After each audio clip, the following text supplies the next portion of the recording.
किसी ने क्या खूब कहा है, रात रात भर जागकर पढ़ना शुरू कर दो, क्योंकि किस्मत के तारे भी तभी चमकेंगे जब नींद अधूरी होगी। आज के टाइम पर किताबें महज दिखावे के लिए बच गई हैं। उन्हें पढ़ना कोई नहीं चाहता। सब चाहते हैं कि कोई ऐसी दवा या कोई ऐसी जड़ी बूटी मिल जाए कि इन किताबों को एक ही बार में घोल कर पी जाए। मगर अफसोस, ऐसा हो नहीं सकता। पढ़ाई ना करने के पीछे लाख कारण हो सकते हैं। दिन भर टीवी देखना, गेम्स और इंस्टाग्राम पर अटके रहना, सोते रहना या किसी की याद में रोते रहना, ऐसे हजारों कारण है पढ़ाई ना करने के पीछे। लेकिन एक ऐसा कारण भी है जो इन सभी कारणों को रिप्रेजेंट करता है। इनफैक्ट इन सभी कारणों का बाप है, और वो कारण है पढ़ाई में मन ना लगना।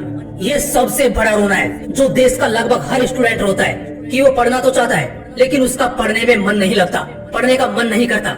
एक बात हमेशा याद रखना दोस्त, तेरे जीवन में अगर किताबों का घोल होगा तभी तेरी जिंदगी का कोई मोल होगा। इन सभी बातों को समझता हर कोई है, लेकिन बावजूद इसके इस मसले का हल नहीं जानता। तो आज के इस वीडियो में मैं आप सभी को 5 ऐसे रामबन टेक्निक्स से इंट्रोड्यूस कराऊंगा, जिन्हें अगर आपने समझ लिया तो आपकी स्टूडेंट लाइफ न सिर्फ बेहतर होगी, बल्कि आपके लिए पढ़ाई बहुत ज्यादा इंटरेस्टिंग और मजेदार भी हो जाएगी। Point number 1, stay motivated internally. हमेशा अंदर से मोटिवेट रहो। जब तक शरीर में मोटिवेशन न हो तब तक शरीर बेजान लगता है। ऐसे में पढ़ाई जैसे फैक्टर को आप नजरअंदाज नहीं कर सकते।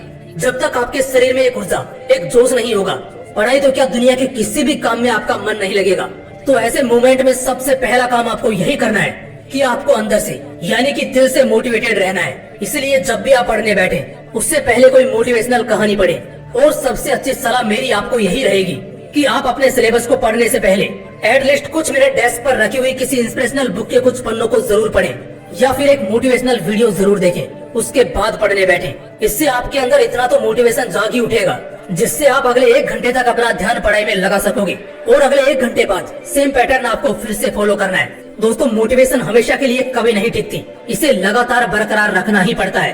Point number 2, purpose of study find करो। अपने पढ़ने का उद्देश्य खोजो। चाहे एक रॉकेट की रफ्तार हजारों किलोमीटर प्रति घंटा क्यों ना हो, लेकिन अगर उसे उसकी मंजिल नहीं पता है तो उसकी ये रफ्तार बेकार है। ठीक इसी तरह आप पढ़ने में कितनी भी अच्छे हो या बुरे हो, आप ज्यादा से ज्यादा पढ़ते हो या बिल्कुल भी नहीं पढ़ते, लेकिन अगर आपको नहीं पता है कि पढ़ने के पीछे आपका असली मकसद क्या है, तो पढ़ाई की भूख कभी नहीं जागेगी।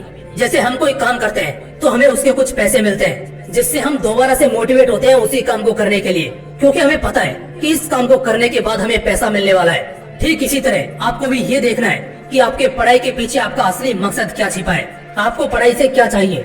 जवाब तो लाखों में है। एक बेहतर जिंदगी, बेहतर life style, socially, financially and mentally मजबूत होना, और भी बहुत कुछ। और सबसे खास, अपने माँ बाप की उम्मीदों पर खरा उतरना।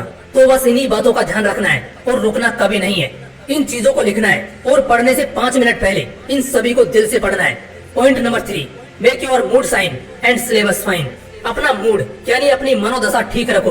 पढ़ने का दिल तब करेगा जब दिल खुश होगा, और पढ़ाई को तुम बोझ की तरह नहीं बल्कि अपॉर्चुनिटी की तरह देखोगे। जब मूड खराब होता है तो हमारे रिश्तों को भी उजाड़ देता है। तो ये पढ़ाई क्या चीज है? इसीलिए अगर पढ़ना चाहते हो तो सबसे पहले अपना मूड सुधारना है।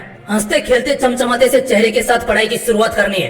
किसी भी प्रेशर, तनाव या गुस्से में आकर नहीं पढ़ना है। और इसके साथ साथ अपने सिलेबस का भी एक बढ़िया सा टाइम टेबल बना लेना है। सिलेबस से हमेशा अप टू डेटेड रहना है। डरना कम है, पढ़ना ज्यादा है। सिलेबस को तुम एक टास्क की तरह प्ले करो, जस्ट लाइक हम किसी भी गेम में लेवल पर लेवल क्रॉस करते हैं। इससे तुम्हारी अंदर एक चैलेंजिंग एबिलिटी पनपेगी, और हर बढ़ते दिन के साथ पढ़ने का मजा भी बढ़ता चला जाएगा। Point number 4, keep all distracting devices away.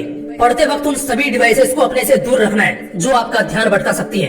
अगर पढ़ाई में मन लगाना है तो उन सभी चीजों को खुद से दूर करना पड़ेगा जो मन भटकाती हो। अब वो आपको बेहतर पता है कि कौन सी चीज आपका ध्यान उलझाती है, आपको भटकाती है। इसमें कुछ भी हो सकता है, आपका फोन, कंप्यूटर, लैपटॉप या कुछ भी।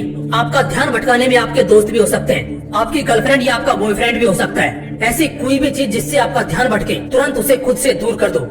और अगर दूर नहीं कर सकते तो खुद वहाँ से दूर हो जाओ। अगर हमारी जिंदगी से डिस्ट्रैक्ट करने वाले नमूने दूर हो जाएं, तो हमारा 85% फोकस अपने लक्ष्य पर होगा। आप काफी बेहतर तरीके से पढ़ाई पर या किसी भी जरूरी काम पर अपना ध्यान जीत पाएंगे। इसीलिए एक जरूरी चीज कि अपने सभी डिस्ट्रैक्टिंग सोर्सेज को अपनी लाइफ से बाहर कर दो। पढ़ाई में मन लगना खुद ब खुद शुरू हो जाएगा। पॉइंट नंबर 5, टॉपर्स के ग्रुप में शामिल हो जाओ। कहीं ना कहीं जब हम गलत संगत के शिकार हो जाते हैं तो वाकई हमारा पूरा ध्यान सही चीजों से हट जाता है। तो इस पॉइंट पर आप हमेशा डिस्ट्रैक्टेड रहते हो, आपका पढ़ाई में बिल्कुल भी मन नहीं लगता। लेकिन अगर आप किसी ऐसे ग्रुप में शामिल होते हैं जहाँ हमेशा पढ़ाई की और क्रिएटिविटी की बातें होती हो, तो वहाँ से आप कैसे भटकोगे। और ऐसा एनवायरनमेंट आपको सिर्फ टॉपर्स के ग्रुप में ही मिलेगा। और फिर देखना आपका ध्यान पढ़ाई की तरफ कैसे खींचा चला जाएगा। दोस्तों, अगर पढ़ाई में मन लगाना चाहते हो तो मेरी इन 5 रामबाण टेक्निक्स को अपना लेना। पढ़ाई करना बाएं हाथ का खेल बन जाएगा। अगर वीडियो अच्छा लगा तो इस मोटिवेशनल विंग्स को जरूर सब्सक्राइब कर लेना, क्योंकि पता नहीं कब न जाने मेरी कौन सी लाइन आपकी जिंदगी बदल दे। मिलते हैं नेक्स्ट वीडियो में। जय हिंद, वंदे मातरम।